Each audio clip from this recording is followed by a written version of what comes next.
에베레스트산 정상 200m를 남겨놓고 실종되었던 영국의 한 유명한 산악가 조지 멜러리는 왜 에베레스트산에 오르려 하는가라고 하는 기자의 질문에 아주 투박하고도 짧게 이렇게 대답했다고 합니다. 왜냐하면 산이 거기 있으니까. 그는 귀찮다는 듯이 툭 던진 말이었겠지만 이는 산악인들에게 두고두고 회자되며 전설의 명언으로 인용되어 왔습니다. 이 무슨 싱거운 대답인가 싶으시겠지만 사실 이 말 속에는 그가 산을 오르는 이유가 그 무엇 때문에도 아니고 무엇을 얻기 때문에도 아니고 오로지 산에만 집중되어 있다라는 그의 수준을 알게 해주는 것입니다. 그만큼 그는 산에 빠져 있었고 산을 사랑했던 것이죠. 죽을 수 있는 위험을 감수하면서까지 말입니다. 산이 거기 있으니 오르는 것이다. 참으로 대단한 경지가 아닐 수 없습니다. 이 말을 신자로서 적용해 보았습니다. 나는 왜 주님을 따르려 하는가? 혹시 무엇 때문에 무엇을 얻고자 하여 따르는 것은 아닌가? 그저 주님이 거기 계심으로 주님을 따를 수는 없는 것일까? 이 질문은 우리로 하여금 까닭없이 주님을 사랑하는가? 아무것도 주어지지 않는다 해도 심지어 모든 것을 잃게 된다 해도 나는 주님을 사랑할 수 있는가라고 하는 또 다른 질문 앞에 서게 합니다. 솔직히 입으로야 베드로처럼 호언장담하며 내가 주님을 사랑합니다. 다른 사람들은 몰라도 저는 주님을 버리지 않고 따르겠습니다 라고 말할 수 있겠지만 사실 솔직히 우리 다 알고 있지 않습니까? 우리의 삶을 보면 우리는 때때로 주님 아닌 다른 것에 마음을 두기도 하고 혹시 무엇을 얻을까 하여 따라다니다가 수가 틀리면 도망치는 어리석은 무리와 같은 모습들을 우리도 가지고 있다는 사실입니다. 오늘은 이 까닭 없는 사랑에 대한 내용을 본문을 통해 나누고자 합니다. 오늘 본문은 사실 3절부터 14절까지를 읽어야 그 단락이 완성되는 것입니다. 왜냐하면 한국어에는 이것이 단락지어 있는 것처럼 보이지만 헬라어 원문에는 이 3절부터 14절까지가 하나의 긴 문장으로 되어 있기 때문입니다.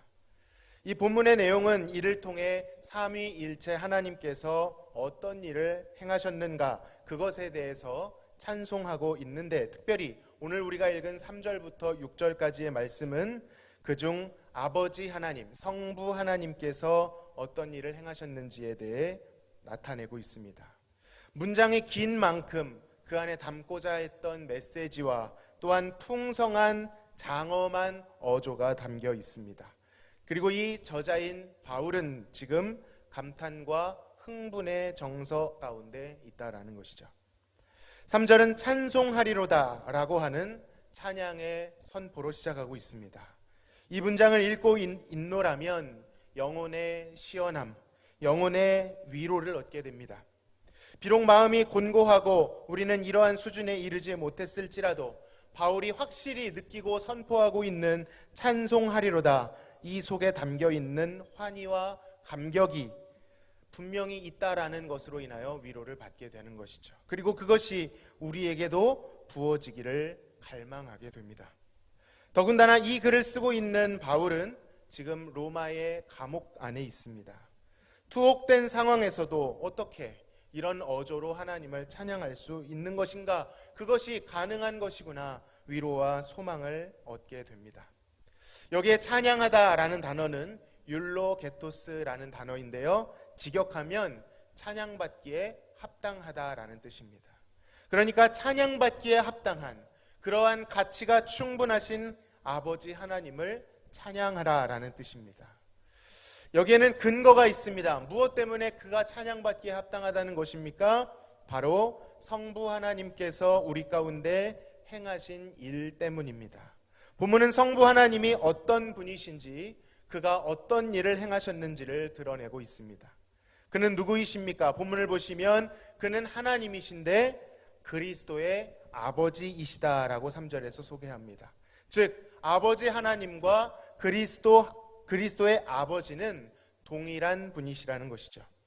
아버지와 아들의 관계가 하나님이 존재하시는 방식의 핵심적인 요소이고요. 그것이 오늘 본문을 관통하고 있습니다.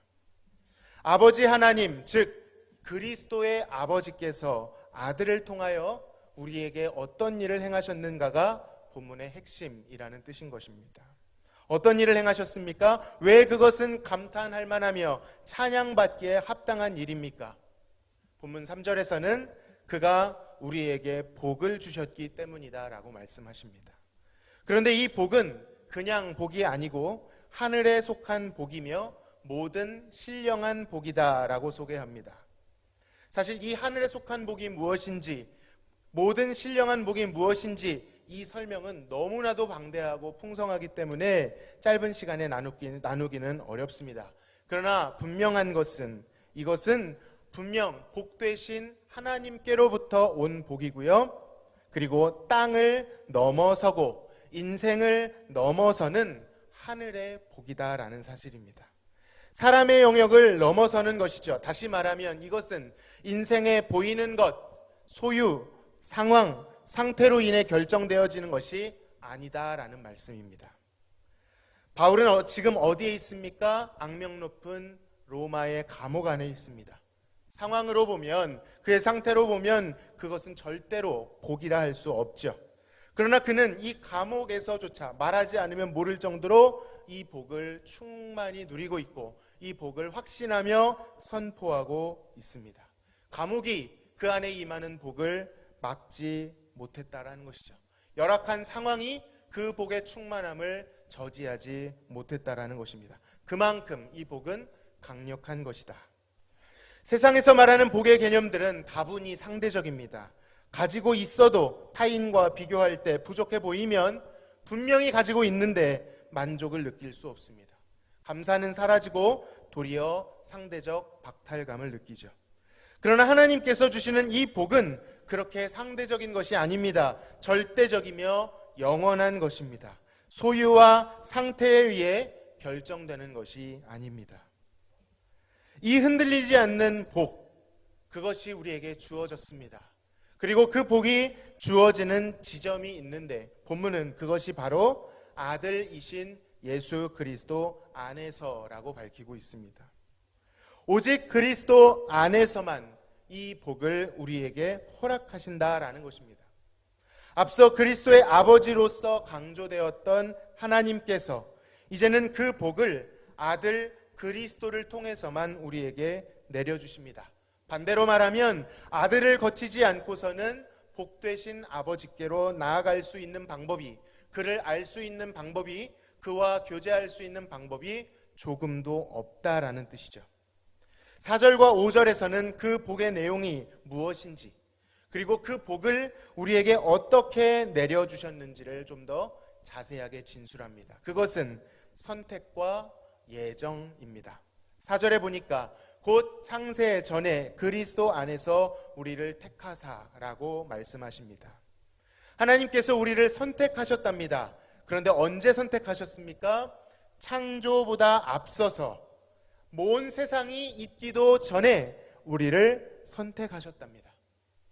얼핏 생각하기에는 세상이 시작된 것이 먼저 있어야 할 원인 같고 우리를 택하신 것이, 우리가 이 세상 가운데 오게 된 것이 나중에 주어진 결과 같은데 성경은 도리어 우리를 택하신 것이, 아직 세상이 있기도 전입니다. 우리를 택하신 것이 먼저 있었던 원인이고 그 뒤에 세상을 시작하신 것이 결과다라고 선포하고 있는 것입니다. 우리가 세상이 있으므로 그저 존재하는 것이 아니라 하나님께서 세상이 시작되기도 전부터 우리를 예정하시고 선택하심으로 이 세상이 존재하는 것입니다. 사실 이 말을 이론적으로는 우리가 받아들이지만 실감이 잘 나지 않습니다. 왜냐하면 우리가 스스로를 바라볼 때 존귀하게 잘 안 느껴지기 때문입니다. 솔직히 이 거대한 세상 속에서 살아가는 우리들은 미미한 존재처럼 보입니다. 세상 속에 일어나는 커다란 일들 가운데 우리는 그저 숨죽이며 살 뿐이고요. 우리 좋은 일은 어쩌다 만나길 바라고 안 좋은 일은 우리를 피해가기를 바랄 뿐이죠. 그러나 이 거대해 보이는 이 세상, 큰 우주, 만물보다도 하나님께서는 우리를 먼저 생각하셨고 예정하시고 선택하셨다라는 것입니다. 그리고 그가 복 주시는 백성들을 중심으로 모든 만물을 운행하고 계시다라고 선포하십니다. 세상은 우리더러 우주 속의 먼지 같은 존재로, 티끌 같은 존재로 티도 안 나는 인생이라고 말하는 것 같은데, 도리어 믿는 자들에게 하나님께서는 저 우주의 들러리가 아니라 저 거대한 우주가 도리어 택함받은 하나님의 귀한 자녀들의 보조자로, 들러리로 서 있다라고 말씀하시는 것입니다. 하나님의 눈은 세상에서 조명을 켜고 바라보는 그 크고 강렬한 것들에 있는 것이 아니라 자녀들에게로 향해 있는 줄로 믿습니다. 세상을 중심으로 우리를 바라보시는 것이 아니라 우리를 중심으로 세상을 바라보십니다. 이것이 하나님의 놀라운 섭리입니다. 그러니까 하나님께서는 이 세상을 운영하시는 데에 너무 몰입하셔서 실수로 미미해 보이는 우리의 인생을 잊으시거나 희생하시거나 어그러뜨리실 수가 없다라는 뜻입니다. 그의 눈은 항상 영원히 그의 자녀들을 향해 있습니다. 그는 참으로 시절을 쫓아 우리를 주목하십니다. 세상은 그렇지 않습니다. 커다란 일을 위하여 미미한 것들을 희생시키죠. 티도 안 납니다. 흔적도 안 남습니다.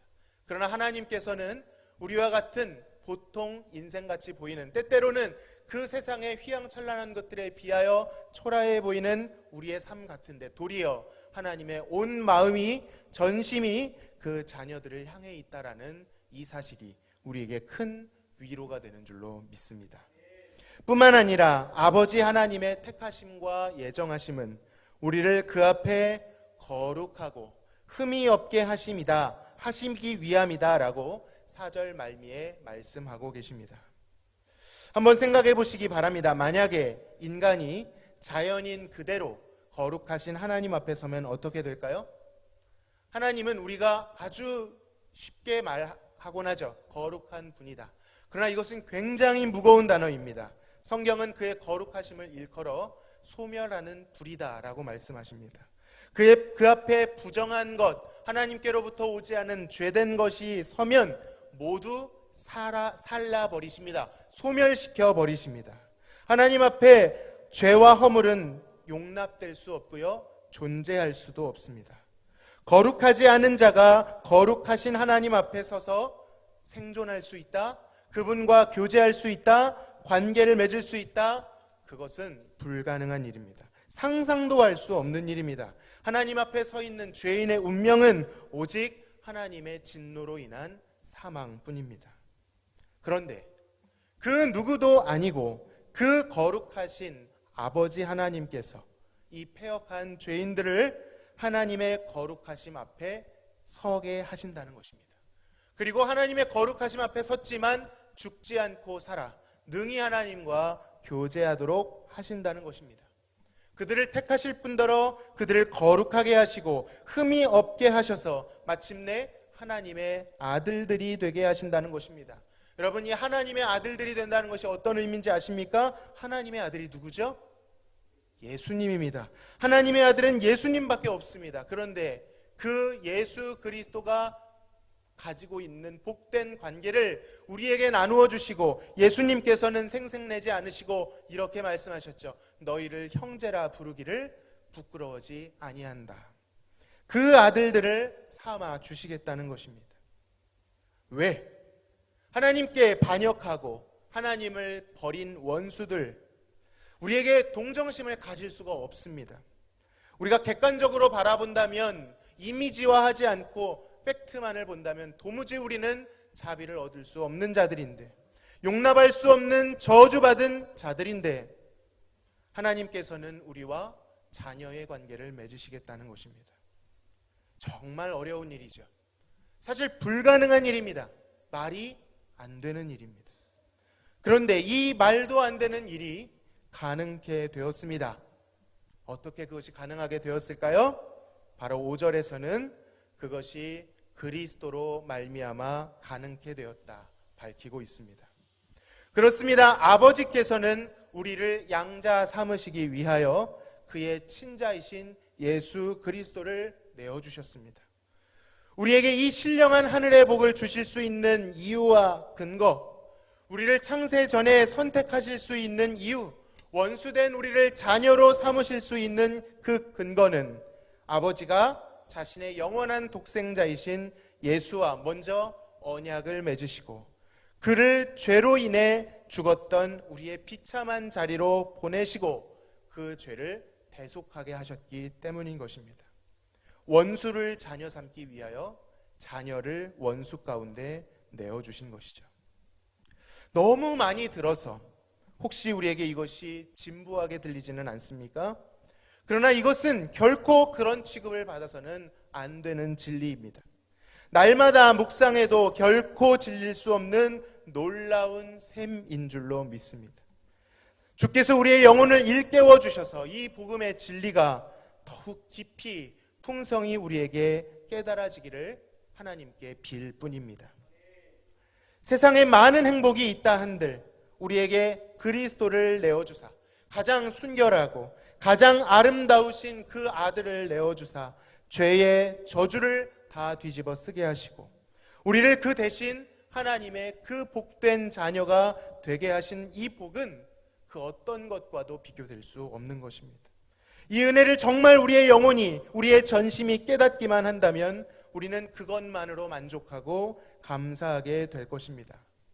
사도 바울은 바로 이 진리를 깨달음으로 감옥 속에서도 어떤 상황 속에서도 자족할 수 있었던 것입니다. 그렇다면 왜 하나님께서는 이런 놀라운 은혜를 우리에게 주시는 것일까? 우리가 그것을 받을 만한 자격이 있는 것도 아닌데 왜 하나님은 예정하시고 택하셔서 우리를 그 앞에 설 수 없는 자들이었던 우리를 거룩하게 하시고 흠이 없게 하사 우리와 자녀의 관계, 아버지와 자녀의 관계로 교제하려고 하셨던 것일까? 그냥 되는 것도 아니고 그리스도의 희생을 감수하셨어야만 했는데 왜 그렇게 하셨을까? 그 이유를 담고 있는 것이 4절에 나오는 사랑 안에서, 그리고 5절에 나오는 그 기쁘신 뜻대로라는 표현입니다. 왜 주님은 이러한 신령한 복을 희생이 따르면서까지 우리에게 주시려고 하셨습니까? 그것은 우리를 사랑하시기 때문입니다. 사랑받을 자격이 없는 우리를 사랑하시고 아들과의 언약대로 확실한 증표인 십자가의 대속을 우리에게 베풀어 주신 것, 그것은 또 무엇 때문입니까? 우리를 사랑하시는 그것이 하나님의 기뻐하시는 뜻이셨기 때문입니다. 너무 싱거운 대답처럼 보이죠? 복잡하고 이해 안 되는 모든 일을 그저 하나님이 그것을 기뻐하셨기 때문이다 라는 간단한 대답 속에 묶어놓기가 참으로 싱거워 보입니다. 그러나 이것이 진리입니다. 이유가 없는 것이죠. 도무지 하나님의 그 깊으신 속내를 알 수가 없는 것입니다. 아, 하나님의 은혜로 이 쓸데없는 자, 이 쓸데없는 자가 얼마나 우리 마음을 쳐야 하는지 모릅니다.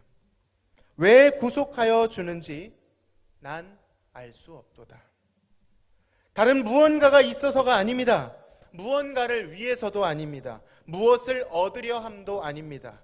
그저 우리를 사랑하시고 구원하시고 자녀 삼으시는 것이 아버지가 기뻐하시는 뜻이시고 본성이기 때문입니다. 감히 사람의 말과 이 하나님의 놀라운 것을 비교할 수는 없겠지만 예를 들자면 앞서 예화에서 나누었던 산이 있으니 그저 오르는 산악인처럼 까닭 없이 우리를 사랑하시는 것입니다. 그가 베푸신 그 사랑의 행위를 스스로 매우 기뻐하십니다.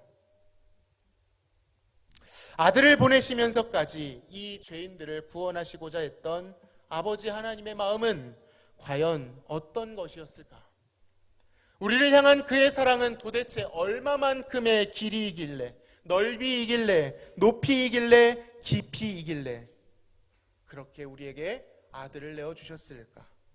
또 아버지의 보내심을 야속해 하지 않으시고 기쁜 마음으로, 자원하는 마음으로 만족함을 가지고 우리 가운데 기꺼이 오신 예수 그리스도의 희생은 어떤 것일까? 아무리 생각해도 가늠이 안 됩니다. 성령께서 이것을 우리에게 가르쳐 주시기를 간절히 빕니다. 사실 성경에서는 그가 이렇게 존재하시는 것과, 즉 계시는 것과, 그가 우리를 사랑하시는 것, 즉 자신을 찾는 자들에게 상을 주시는 이 성품을 아주 밀접한 관계 안에 묶어놓고 있습니다.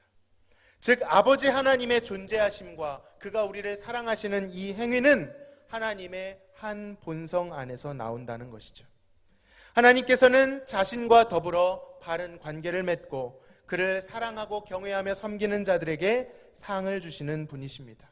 그들을 불쌍히 여기시고 그들을 사랑하십니다. 그리고 그렇게 그들을 사랑하시는 자신의 행위로 인하여 스스로 대단히 만족하게 여기시며 기뻐하십니다. 그리고 이 기쁨은 우리에게 있는 것이 아니라 아버지 안에 있는 것이므로, 즉 하나님 눈 안에 우리를 향한 아름다움이 있으므로 흔들리지가 않습니다. 그것이 우리에게 있는 것이라면 우리의 상태 때문에 하나님의 마음이 바뀔 텐데, 이것은 하나님 마음 안에 있는 것이기에, 하나님의 눈 안에 있는 것이기에 흔들리지도 않고 변하지도 않습니다. 우리가 그 사랑을 신뢰하고 머금고 그 하나님 안에서 기뻐할 때, 우리도 주님이 우리를 까닭없이 사랑하듯이 주님을 이 사랑으로 인하여 사랑하게 될 때, 즉 온전한 만족감을 하나님 안에서 누릴 때에 하나님께서는 가장 큰 영광을 받으십니다. 누구도 하나님 안에 있는 이 기쁨을 이길 수가 없습니다. 누구도 막아설 자가 없습니다. 이 사랑의 불을 끌 자가 없습니다. 세상의 온갖 물을 다 가져다가 그 불을 끄려 할지라도 수치를 당할 것이다. 아가서에 나와 있죠. 주님은 우리가 한 번 그를 쳐다본 것으로 인하여 그 마음을 우리에게 다 빼앗기셨고, 그 우리 목 안에 있는 구슬 한 꿰미로 인하여 마음을 우리에게 다 빼앗기셨다라고 이해할 수 없는 고백을 하십니다. 우리를 이처럼 사랑하시는 하나님을 우리가 알게 될 때, 그 사랑에 감탄하여 우리도 주님을 사랑하고 기뻐할 때, 그것은 하나님을 영화롭게 합니다. 인생의 제일 된 목적은 바로 하나님을 영화롭게 하고 그분을 영원토록 즐거워하는 것이기 때문입니다. 이 둘은 나뉘어 있는 것이 아니라 같은 것이죠. 사랑하는 성도 여러분, 우리가 가지고 있는 것, 타고난 것으로 하나님을 만족시키려 해서는 안 됩니다. 아니, 그렇게 할 수도 없습니다. 아무리 진심이라고 해도 우리는 그것으로는 하나님을 만족해 할 수 없습니다. 왜 그런지 아십니까? 우리는 부패되었고 오염되었기 때문입니다. 더러운 손으로 아무리 더러운 옷을 닦아봤자 깨끗해지지 않습니다. 오직 하나님께로부터 온 것만이 그 하나님을 만족시킬 수가 있습니다. 즉 우리는 하나님께로부터 온 복, 다시 말하면 아버지께로부터 오신 아들 예수 그리스도를 의지해서만 아버지께 나갈 수 있으며, 아들 예수 그리스도로부터 덧입혀진 의로만 하나님을 만족시킬 수 있는 것입니다. 이것이 믿음인 줄로 믿습니다. 비록 내 모습이 초라하고 정죄당할 것 투성이일지라도 우리를 버리지 않으시고 사랑하시는 예수 그리스도 안에 깃든 아버지의 마음을 굳게 의지해 나아가야 하는 것입니다. 사람의 것을 갈고 닦고 수양하고 수련해서 되는 것이 아닙니다. 기독교 신앙을 제외한 모든 종교는 다 이렇게 하죠. 신을 만족시키려 합니다. 그러나 하나님은 영이시기 때문에 오직 하늘로부터 온 신령한 복, 하나님께로부터 온 능력을 덧입는 것 외에는 방법이 없어요. 그래서 우리는 하나님이 주시는 공급만을 의지해야 되는 것입니다. 주님이 거기 계시기에 주님을 따르고, 주님이 허락하신 영혼이 거기 있기에 그 영혼을 섬기는 그 수준까지 가기 위해서는 우리에게 어떤 방법론이 필요한 것이 아니라 오직 하나님께서 그의 기쁘신 뜻대로 부어주신 하늘의 신령한 복을 먼저 공급받아야만 하는 것입니다.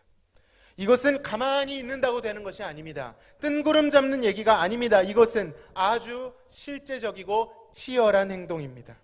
하나님께 나아갈 때 나는 그리스도와 함께 죄에 대하여 분명히 죽었으며 이제는 그리스도와 함께 예수 그리스도의 생명으로 살았다라는 이 복음이 내 삶의 모든 영역에 확인돼야 됩니다. 매일 매순간.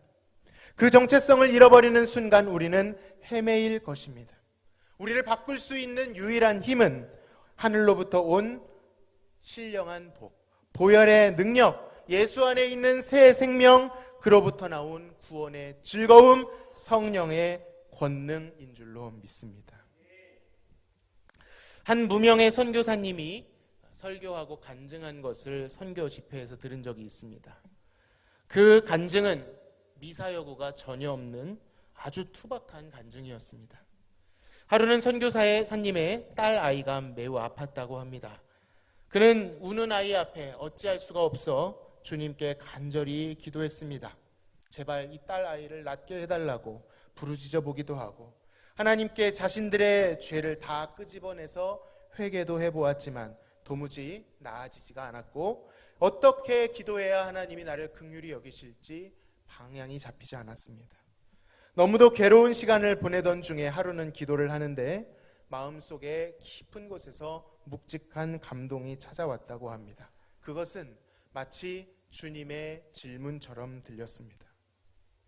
너는 나를 아무 까닭 없이 사랑할 수 있느냐? 너의 생각의 체계로는 도저히 이해할 수 없는 이런 상황 속에서도 심지어는 내가 너에게 허락한 것들을 내가 잃게 될지라도 너는 여전히 너를 향한 나의 사랑을 신뢰함으로 나를 까닭 없이 사랑하겠느냐? 라는 감동이었다고 합니다. 그때 이 선교사님은 주님 앞에 아무 말도 하지 못하고 그저 눈물을 흘릴 수밖에 없었다고 합니다. 까닭 없이 주님을 사랑할 수 없는 자신을 이미 마주하고 있었기 때문이죠. 그로 인하여 가슴을 치며 회개했고 그때에 자신이 하나님을 까닭 없이 사랑할 수는 없었지만 주님께서 도리어 자신을 까닭 없이 사랑하셨다라고 하는 이 거대한 진리를 깨닫고 또 한 번 눈물을 하염없이 흘릴 수밖에 없었다고 합니다. 그때 그의 입에서 찬송이 터졌습니다.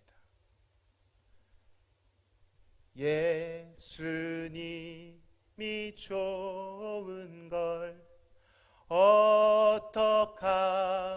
어떡합니까? 같이 할까요? 예수님이 좋은 걸 어떡합니까? 세상 무엇과도 바꿀 수 없네. 예수님이 좋은 걸 어떡합니까? 주로 흥겹게 어깨를 들썩이며 불렀던 가벼운 곡이라고 생각했는데 이때는 이 찬양의 곡조와 가사가 이 상황에 맞물리면서 그 마음판에 너무나도 애절하게 들려왔습니다. 투박한 말투에 음정박자 하나도 안 맞고 삐쩍 말라서 멋도 없이 어정쩡하게 꽉 찐 주먹을 쥔 채로 부르는 멋없는 찬양이었지만 그 찬양엔 분명히 능력이 있었습니다. 무언가 터져나오는 것이 있었습니다. 그 찬양의 권능 앞에 거기엔 아무런 악기도 없었고 훌륭한 싱어도 없었지만 온 회중은 압도되어 모두가 하나님 앞에 가슴을 치며 울었습니다. 그리고 하나님을 경배했습니다. 아파하는 자녀 앞에서 그럼에도 너는 나를 까닭없이 사랑하느냐 물으시는 주님 앞에서 한눈으로는 아무 대답할 수 없는 자신의 연약함에 대한 눈물을, 한눈으로는 독생자를 내어주시면서까지 까닭 없이 자신을 사랑하신 그 아버지의 사랑에 대한 눈물을 흘리고 있었던 것입니다. 그리고 그 사이에서 잘은 모르지만 베드로가 예수님 앞에 주께서 내가 주를 사랑하시는 것을 아시나이다 고백했던 것처럼 예수님이 좋은 걸 어떡합니까? 이러한 고백을 했던 것이죠. 사랑하는 성도 여러분, 우리도 주님을 그렇게 사랑할 수 있게 되기를 원합니다. 무엇 때문에가 아니라, 무엇을 얻기 위해서가 아니라 그저 우리의 사랑하시는, 아니 우리를 먼저 사랑하신 주님이 거기 계시기에 거기 계신 분이 사랑하는 주님이시기에 그를 따를 수 있기를 바랍니다. 그것을 가능케 하는 유일한 방법은 우리의 타고난 힘이 아니라 우리를 먼저 그 기쁘신 뜻에 따라 까닭 없이 사랑하신 하나님을 만나는 것입니다. 그 구원의 능력을 덧입는 것입니다. 분명 우리는 변화될 것입니다. 이것은 허무맹랑한 외침이 아닙니다. 6절에서는 이는 그가 사랑하시는 자 안에서 우리에게 거저 주시는 바 그의 은혜의 영광을 찬송하게 하려는 것이다 약속하고 있기 때문입니다. 하나님은 반드시 기어이 하나님의 영광의 은혜의 영광을 찬송하게 하실 것입니다. 그의 열심히 우리를 거기까지 이끌고 가실 것입니다. 우리가 아무리 그만 좀 변하라고 우리 자아에 아우성을 친다고 해서 우리 자아는 꿈쩍도 하지 않습니다. 그러나 주님께서 까닭없이 사랑하신 이 사랑을, 이 신령한 복을 우리가 덧입을 때 우리는 그 사랑 안에 변화될 줄로 믿습니다. 그리고 그 풍성한 인자를 힘입어 그의 궁정에 들어가 성전을 향하여 예배하게 될 줄로 믿습니다. 이것을 사모하시고 그 사랑이, 그 진리가 선포되는 예배의 자리에, 말씀과 기도의 자리에, 경건의 자리에, 복음이 선포되는 그 자리에, 섬김의 자리에 치열하게 나아오시기를 바랍니다. 그냥 발걸음만 하시는 것이 아니라 사모하는 심령을 가지고 나오실 때 하나님께서는 기뻐하시고 그 마음의 소원을 들어주실 줄로 믿습니다. 그렇게 묵묵히 걸어갈 때 그 언젠가 누군가가 우리에게 당신은 왜 주님을 따르려 하시오 묻는다면 우리는 미소를 지으며 이렇게 말할 수 있을 것입니다. 따라합시다. 사랑하는 주님이 거기 계시기 때문이요. 기도하시겠습니다. 하나님 아버지, 우리를 까닭 없이 사랑하여 주신 그 사랑에 감사를 드립니다. 우리의 머리로 다 이해할 수 없지만 하나님께서 우리를 그렇게 사랑하셨음을 성경이 증언하고 있사오니 이것을 믿고 마음에 영접할 수 있도록 성령 하나님 도와주시고 어떤 상황에서도 이 진리가 우리를 이끌고 가서 만족해하고 감사할 수 있도록 도와주시옵소서. 그리고 우리도 주님을 까닭 없이 기쁨으로 쫓으며 사랑하며 주께서 우리에게 주신 영혼들을 섬길 수 있는 그 자리로 우리를 인도하여 주시옵소서. 감사하며 예수님의 이름으로 기도하옵나이다. 아멘.